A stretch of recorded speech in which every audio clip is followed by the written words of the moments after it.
বাংলাদেশের পার্সপেক্টিভটা ডিফারেন্ট রে ভাই। এই দেশের মানুষগুলি, আপনি আপনি খালি জাস্ট বাংলাদেশে ইস্ট পাকিস্তান কি কেন প্রথম ঢাকায় কেন প্রথম পাকিস্তানের পতাকা উঠলো, জাস্ট থিঙ্ক, আমাদের মেন্টাল প্রবলেম এটা। পাকিস্তানে কোথাও কিন্তু আগে পাকিস্তানের পতাকা উড়ে নাই ভাই।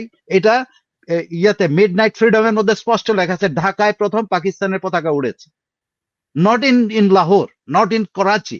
So our mentality is in there, not not with us. আমরা যেটা নিজেদেরকে ভাবি যে আমরা খুব উদার একটা পলিটিক্যাল মানসিকতার বাঙালি জাতীয়তাবাদ, আমাদের সংস্কৃতি ঐতিহ্য এত, কিন্তু আমাদের মাথার ভিতরে যে জিনিস আছে যে, so sorry to tell you that, আমরা সবসময় নিজেদেরকে ইন্ডিয়ার মানে ভারতবর্ষের হিন্দুদের কাছ থেকে নিজেদেরকে ছোট মনে করি, কারণ আমরা হিন্দু থেকে এসছি। আমি সরি, আমি আরো একটা বাজে কথা হয়তো বলে ফেললাম।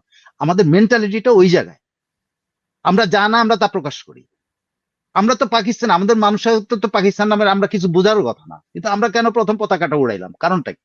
আমরা কিন্তু কেন কলকাতায় আমাদের আমাদের সাথেই দাঙ্গা হইলো, অন্য জায়গায় তো আগে হয় না, আগে তো হয়েছে আমাদের সাথে, পাঞ্জাবে হয়েছে পরে। So think is different. Sultana, এইগুলো হলো তাত্ত্বিক আলোচনা, দার্শনিক আলোচনা, যে আমাদের যদি সাংস্কৃতিক ঐতিহ্য আপনারা দেখেন, আমাদের মানসিকতার ঐতিহ্য যদি দেখেন, আমরা সবসময় কিন্তু আমরা অ্যান্টি আওয়ার সেলফ। আমরা যেটা বলি, আমরা যেটা প্রকাশ করি তার বিরুদ্ধে কিন্তু আমরা আমরা বলবো বাঙালি জাতীয়তাবাদ, আবার বললো যে ভারত পছন্দ করি না।